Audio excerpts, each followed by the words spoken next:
अस्सलामुअलैकुम। मोहम्मद अज़ीज़ सिद्दीक अपने programme mess views के साथ हाजिर खिदमत है। दो इश्यूज़ हैं जो बड़े अहम इशू आपके सामने।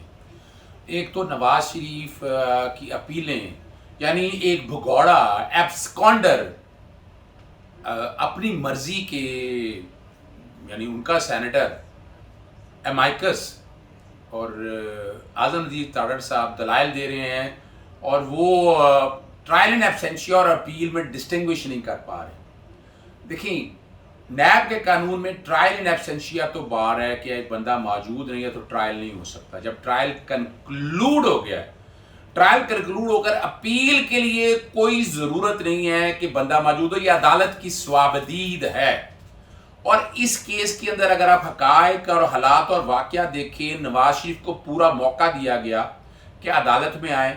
अदालत ने पूरा प्रोसेस कंप्लीट किया, 87 और 88 ज़ाब्ता फौजदारी की प्रोसीडिंग, और उनको बाकायदा एब्सकॉन्डर, इश्तिहारी जिसे कहते हैं, भगौड़ा जिसे कहते हैं, वो डिक्लेयर किया। अब इसमें अब अपील के कॉन्टेक्स्ट में यहाँ असल में कुछ लोगों का कहना है कि वो मुनासिब वक्त का इंतज़ार कर रहे हैं कि उनकी मर्जी के लोग यहाँ पर बैठे हों और वहीं उसी वक्त सुनी जाए। और ये हमेशा से उनकी कोशिश रही है कि अपनी मर्जी के फैसले अपने तरीक़ाकार से लें, वो चाहे त्यारा साजिश केस ले लें, तारीखी रिकॉर्ड की बातें। लेकिन यह बड़ा मुश्किल है। केस उनका मेरिट के ऊपर देखें तो आपको याद होगा कि अल अजीज़िया के अंदर मेरिट पे जमानतें वापस ली थी उन्होंने और मेडिकल ग्राउंड पे ली और वो भाग गए। 8 हफ्ते का और बाकायदा 4 हफ्ते की मुल्क से बाहर जाने की इजाज़त मिली नवंबर 2019 में, और आज हम जून 2021 में बैठे हुए हैं। ये अब रिकॉर्ड पे चीज़ें अगर सारी मिलाकर देखें तो आपको क्लैरिटी आ जाएगी। एवरफील्ड के अंदर भी आपके पास देखिए सेक्शन 9 देखना है। हमने जो एक कंफ्यूजन जो क्रिएट की है ना कि आप लाल नोट या हरे नोट या रिश्वत देता और लेते पकड़ा जाए, ये एंटी करप्शन लॉ नहीं है। Prevention of anti corruption act के हवाले से बात नहीं है। ये व्हाइट कॉलर क्राइम है। सेक्शन 9 में 12 तरह के जराइम है। सेक्शन 9 नैब ऑर्डिनेंस 12 तरह के जराइम है। उन 12 तरह के जराइम को अगर आप देखें तो उसके मुताबिक आपने देखना है, और उसमें एसेट बियॉन्ड मीन है, आपके बच्चों के नाम पर जायदादें हैं, आपकी औकात से ज़्यादा पैसे, यानी आपकी आमदन से ज़्यादा असासे है। मिसाल के तौर पर आपने पैसा वाइट नहीं है, यानी फॉरेन रेमिटेंस मंगा के आप कहें कि पैसा वाइट हो जाएगा, वो टैक्स पर्पस के लिए तो ठीक है। Being a public office holder, number of judgments are there. यहाँ ये बड़ा नुक्ता ये था कि नवाज शरीफ की अपीलें सुनी जा सकती हैं, ये नहीं सुनी जा सकती। वो अदालत के सामने मामला अभी मौजूद है। और आज सिर्फ आपके सामने मैं दलाइल पढ़ देता हूँ, जो दलाइल अदालत के सामने जो मेरे तक शेयर हुए हैं वो आपको, मैं जो कि मैं इस्लामाबाद हाईकोर्ट मौजूद नहीं था वो मैं बता देता हूँ। जस्टिस आमिर फारूक और मोहसिन अख्तर कियानी पर डिवीजन में नैब की जानिब से एडिशनल प्रोसिक्यूटर जनरल जहांगीर परवाना, जबकि अदालती मुआवन आज़म नज़ीर तारड़ सेनेटर जो मुस्लिम लीग नून के, और बाकी मरीम नवाज की अपील भी है और सफदर अवान की भी अपील है। बाकी वो कमरा बड़ा हुआ था, वो सियासी मुलाजमीन का, वो हाथ बांध के जो पीछे खड़े होते हैं। और अदालती मुआवन आज़म नज़ीर कहते हैं रोस्टर पर मौजूद अदालत के पास इख्तियार है कि वो केस को खारिज करे। वो कहती हैं ये डिसमिस फॉर नॉन प्रोसिक्यूशन करे। फौजदारी प्रोसीडिंग में डिसमिस फॉर नॉन प्रोसिक्यूशन का इशू नहीं है। वो डिसमिस नॉन प्रोसिक्यूशन तो है कि बंदे को पता ना हो ना आए, यहाँ तो बाकायदा प्रोसेस कंप्लीट हो गया है। उस प्रोसेस को सामने रखते हैं यहाँ मेरिट के ऊपर अपील खारिज करनी है।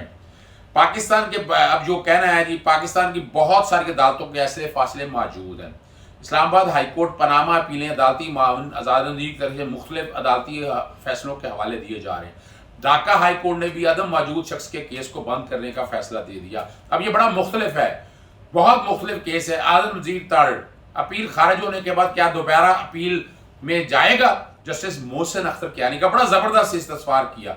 अगर कोई शख्स मौजूद नहीं, उसकी अपील खारिज हो जाती है, वो दोबारा अपील में जाएगा।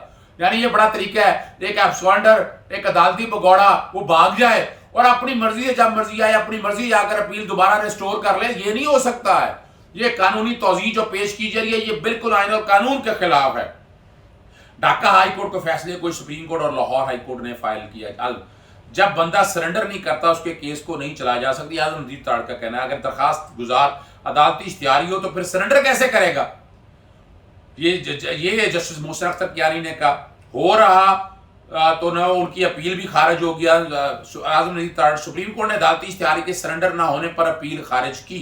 हमारे पास 2 अपील हैं, एक में 3 लोग जबकि एक में एक सिंगल लोग है, जस्टिस मोहतन अख्तियारी।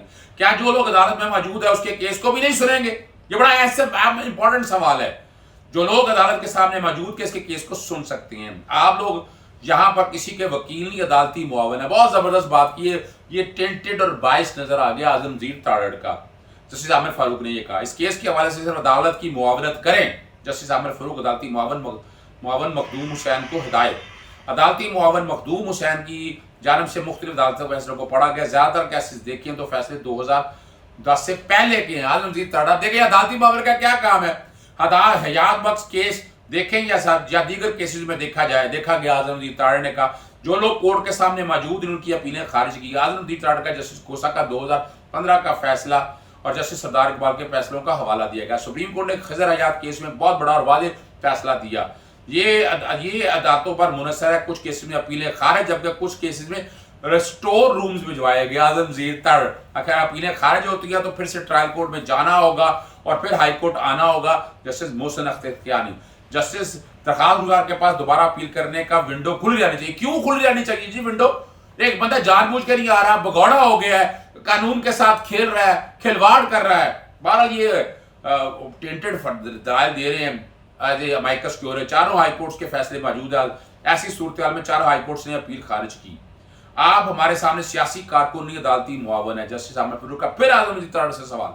मैंने पहले भी कहा था कि आजम नजीर तारड़ को अदालती मुआवन नहीं बनाना चाहिए था क्योंकि ये उनसे मिला भी आपको सेनेटर बनाया गया है और आप तो उनके टेंटेड दलाइल देंगे। एक अदालती मुआवन का काम बिल्कुल कानूनी दलाइल देना है।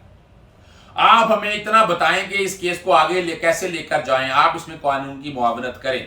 जस्टिस आमिर फारूक, इतने सियासी लोगों को साथ ना लाया करें। जस्टिस आमिर फारूक का आजम नजीर तारड़ से मुकालमा, ये भी आपके सामने वाज़ेह मौजूद है। 22 की बात आ गई, कोविड फिर से शुरू हुआ है तो मसला हल होगा, लोगों को खतरे में ना डालें। Justice Aamir Farooq, additional prosecutor general Jajiya Barwana के दलाइल शुरू। नैब की जानब से अब नवाज की शरीफ की अपील खारिज करने की मुखालफत। नैब की जानब से मुख्तलिफ अदालती केसों का हवालों का हवाला दिया जा रहा है। वो बुनियादी तौर पर कह रहे हैं कि मेरिट के ऊपर ये सारी बातें आप लेकर आए। अब यहाँ बड़ा क्लियरली जो बात है ना जी, जो अदालत के सामने चीज़ें रखी हैं वो मैं आपको सामने बता देता हूँ। इस अदालत ने दरखास्त गुजार को सरेंडर होने का मौका फराहम किया। जाजिया बरवाना ने कहा इस अदालत ने ट्रायल कोर्ट के फैसले को मुअत्तल करके जमानत की थी। दरखास्त गुजार के पास चॉइस होगी, वो सुप्रीम कोर्ट जाना चाहिए, हाई कोर्ट। जस्टिस मोहसिन अख्तियारी, 2 अपीलें में इसमें फर्क क्या है? एक में सिंगल और एक में वाहिद शख्स है। जस्टिस आमिर फारूक, एक अपील में 2 लोग मौजूद हैं, उनमें वकला तो दलाइल देंगे।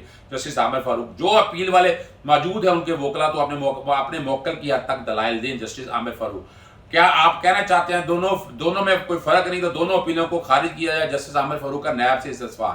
एवनफील्ड रेफरेंस में 3 अपीलें, जबकि अल अरेबिया रेफरेंस में 2 अपीलें हैं। नैब ने अदालत को बताया। आप सिर्फ इतना बताएं कि नैब क्या चाहता है कि अपीलों के साथ क्या करना है। जस्टिस आमिर फारूक, एक अपील को खारिज करे जबकि दूसरी अपील को जेरे समात छोड़ दे। दलाइल मुकम्मल होने पर फैसला महफूज कर लिया गया। नैब ने भी नवाज शरीफ की मौजूदगी में अपीलों को खारिज करने की इस्तदा कर दी। नवाज शरीफ के अंदर मुझे अपीलों का मुस्तकबिल क्या होगा, इस कानूनी नुक्ते पर फैसला महफूज कर लिया गया। बड़ी खबर आपके सामने दे रहे हैं, ख्वाजा आसफ की जमानत लाहौर हाई कोर्ट के डिवीजन बेंच ने मंजूर कर ली और ये मैं आपको कल का बता चुका हूँ। नैब ने बड़ा वाज़ेह तौर पर बताया कि बड़ा मटेरियल मौजूद है, इनमें करप्ट और अपने असासे ये साबित नहीं कर पाए। अगर फॉरेन रेमिटेंस भी आई है तो उसका सोर्स के हवाले से यानी इनकम टैक्स में डिक्लेयर कर देने से आपकी लायबिलिटी एब्जॉल्व नहीं होती है। और नैब ने बड़े कानूनी हवाले जात और सेक्शन 9 को पढ़कर बताया। अदालत की टोटल मुआवनत करने की कोशिश की फैसल बुखारी साहब ने और एक एक चीज़ सामने रखी। लेकिन अदालत के जो सवाल थे वो बड़ा सिंपल से थे कि आपने इन्वेस्टिगेशन कंप्लीट कर ली है, ये मुलज़म आपको मज़ीद रिक्वायर नहीं है, आपने इनसे क्या निकलवाना है और क्या आप चाहते हैं, अदालत की इस हवाले से आप मुआवनत करें। इस पे उन्होंने कहा कि ये मुलज़म का बाहर अगर रहता है तो ये टेम्पर कर सकता है, शहादतों को ज़ाया कर सकता है। ये बेसिक प्रिंसिपल उन्होंने सारे दिए। फिर उनके बाहर की जायदाद जो पैसे आना है या जायदादें हैं, जो पाकिस्तान के अंदर जायदादें हैं, वो सारी चीज़ें रख कर एक एक चीज़ वो सारी सामने रखी है।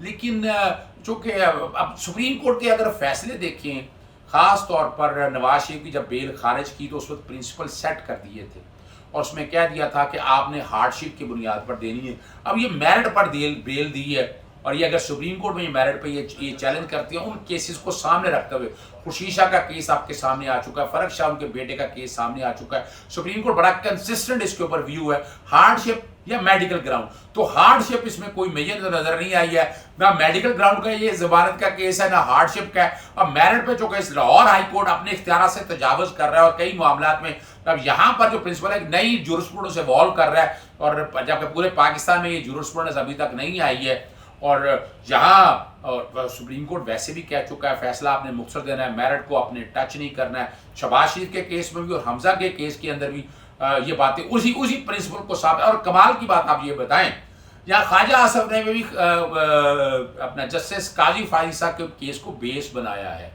अब पब्लिक, मैंने आपको उस वक्त कहा था कि जस्टिस फायजा का केस पे अगर अमल दरामद शुरू हुआ तो नैब के अंदर जितने पब्लिक ऑफिस होल्डर इसका इस्तेमाल करेंगे और यहाँ भी इस्तेमाल हुआ और इसमें बहुत ज्यादा इस पर रिलाय किया गया और कोशिश की गई कि ये एक प्रेसिडेंट सेट हो चुका हुआ है कि उनके बीवी के नाम पर अगर चीजें हैं तो जज साहब से ना पूछा जाए। हालांकि पब्लिक ऑफिस होल्डर है, उनकी मिसेज ने जायदादें डिक्लेयर नहीं की, फॉरेन रेमिटेंस जो पैसा था वो भी बता नहीं सके, वो भी वैलिड सोर्स नहीं दे सके हैं, उनकी इनकम टैक्स रिटर्नों में भी नहीं, ना एग्रीकल्चर इनकम टैक्स के हवाले से कोई चीजें सामने तौर पर नहीं आ सकी हैं। ये हम सारा रिकॉर्ड के ऊपर देख रहे हैं, यानी इसमें कोई डिस्पैरिटी मैंने नहीं देखी है, ना मुझे नहीं समझ आ रहा कि बहरहाल ये एक दे दिया और इसका फायदा जो है अब आम आदमी को भी उम्मीद है कि इसी तरह की इंसाफ मिल सकेगा। और अगर ये नैब ने केस सुप्रीम कोर्ट में चैलेंज किया तो उन मेरिट्स को अगर आप सामने रख कर देख लें तो आपके लिए बड़ा मुश्किल है ये ख्वाजा आसिफ की बेल भी बरकरार रहना, शहबाज शरीफ की बेल भी बरकरार रहना, हमजा शरीफ की बेल भी बरकरार रखना। बहरहाल बेल ख्वाजा आसिफ की हो चुकी है। अब आप तक ये सारी आप लोग इस पर बहुत बुरा मानेंगे, लाहौर हाईकोर्ट में बहुत बुरा भला कहेंगे, अब मैं क्या कह सकता हूँ, लेकिन आप कोशिश किया करें तौहीन आमेज़ अल्फाज ना इस्तेमाल हो, फिर कमेंट्स करें तो ज़्यादा बेहतर है। बहरहाल इजाज़त दीजिएगा, आपके सामने सारी पोजीशन बता दी है। अस्सलाम वालेकुम, खुदा हाफिज़, पाकिस्तान जिंदाबाद।